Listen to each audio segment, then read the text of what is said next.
Hello, LCM families.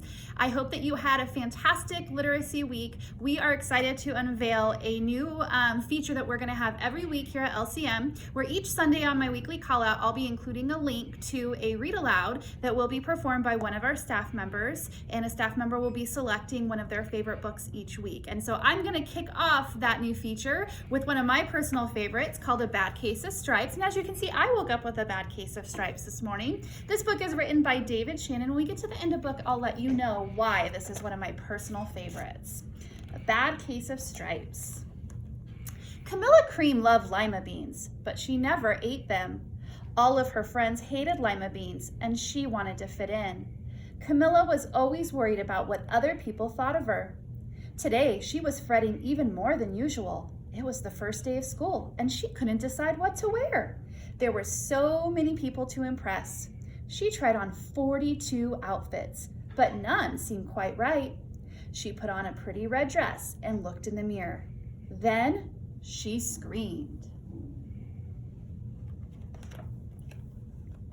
Her mother ran into the room and she screamed too. "Oh my heavens," she cried. "You're completely covered in stripes." This was certainly true. Camilla was striped from head to toe. She looked like a rainbow. Mrs. Cream felt Camilla's forehead. "Do you feel all right?" she asked. "I feel fine," Camilla answered. "But just look at me." "You get back in bed this instant," her mother ordered. "You're not going to school today." Camilla was relieved. She didn't want to miss the first day of school, but she was afraid what the other kids would say, and she had no idea what to wear with those crazy stripes. That afternoon, Dr. Bumble came to examine Camilla. "Most extraordinary," he exclaimed.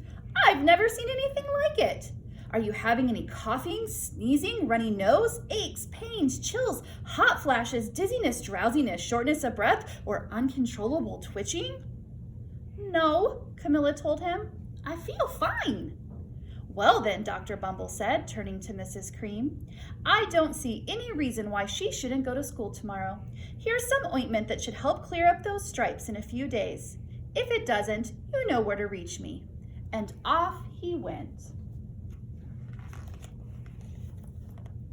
The next day was a disaster. Everyone at school laughed at Camilla. They called her Camilla Crayon and Night of the Living Lollipop. She tried her best to act as if everything were normal, but when the class said the Pledge of Allegiance, her stripes turned red, white, and blue, and she broke out in stars.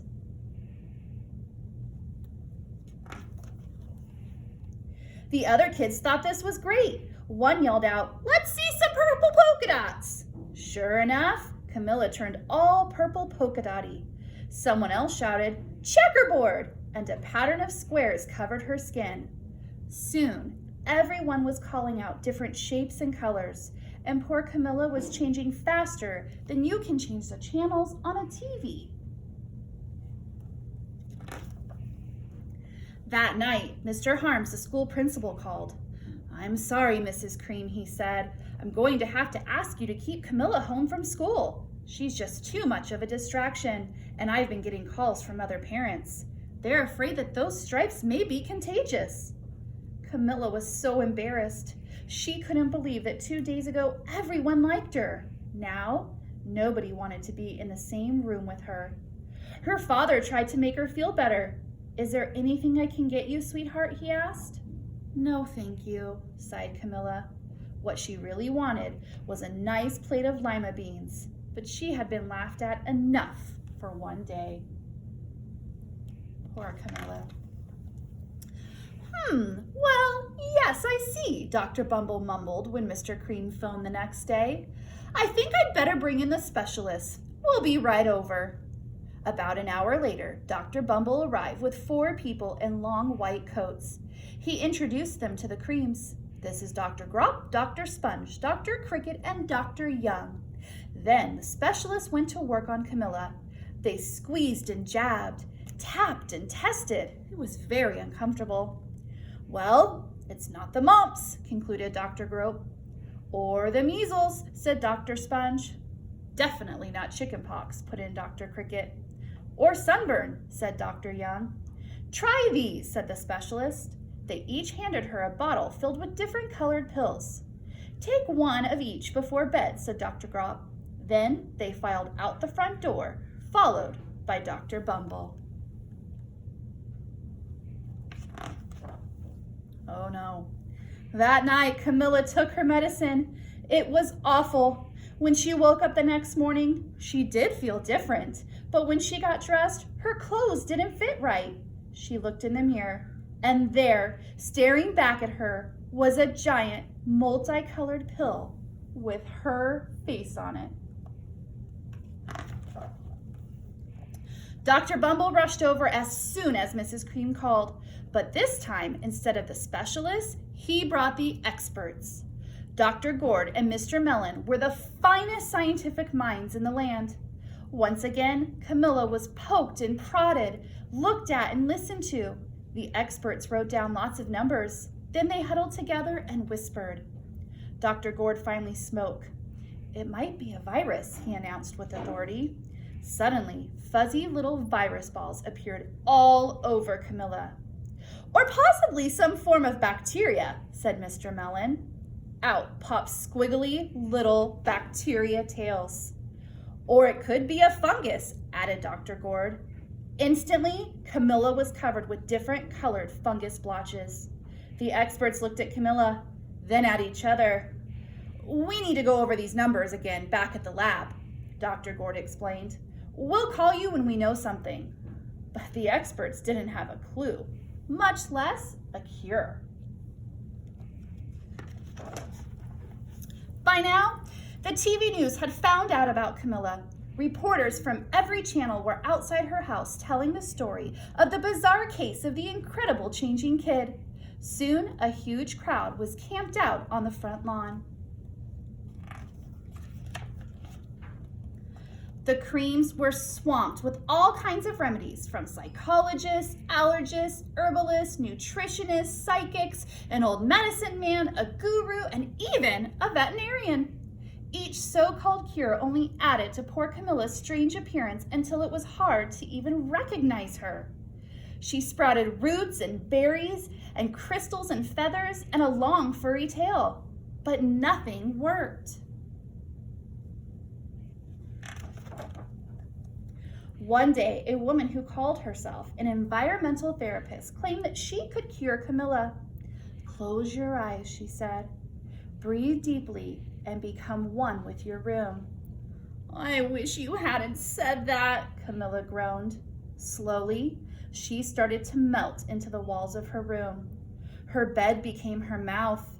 Her nose was a dresser, and 2 paintings were her eyes. The therapist screamed and ran from the house. "What are we going to do?" cried Mrs. Cream. "It just keeps getting worse and worse." She began to sob. At that moment, Mr. Cream heard a quiet little knock at the front door. He opened it, and there stood an old woman who was just as plump and sweet as a strawberry. "Excuse me," she said brightly, "but I think I can help."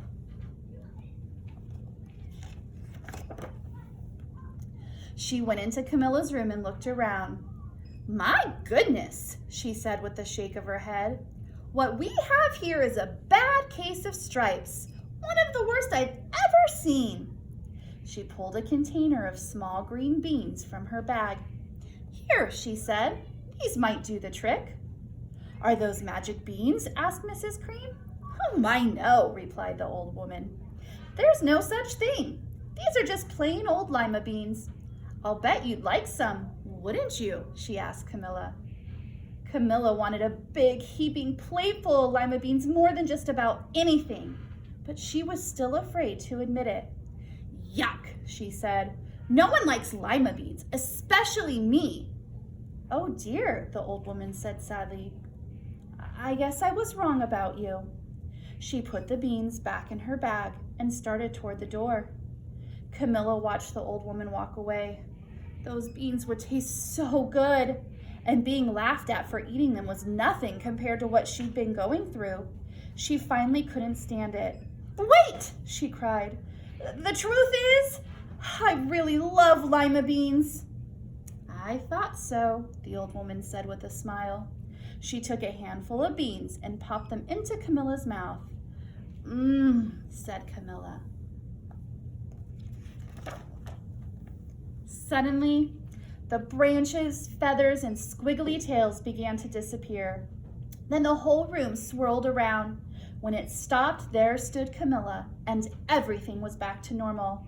I'm cured, she shouted. Yes, said the old woman. I knew the real you was in there somewhere.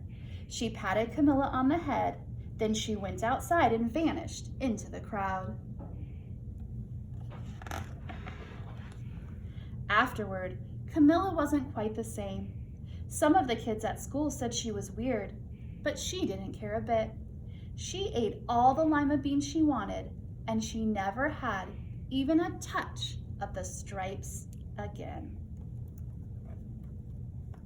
So I hope that you enjoyed that story, Dolphins. One of the reasons why this is one of my favorite stories is because it really emphasizes the importance of being who you are and appreciating our individual differences. We'll reach out next week with another story that will be read by Miss Stevens, our assistant principal. Make it a great night.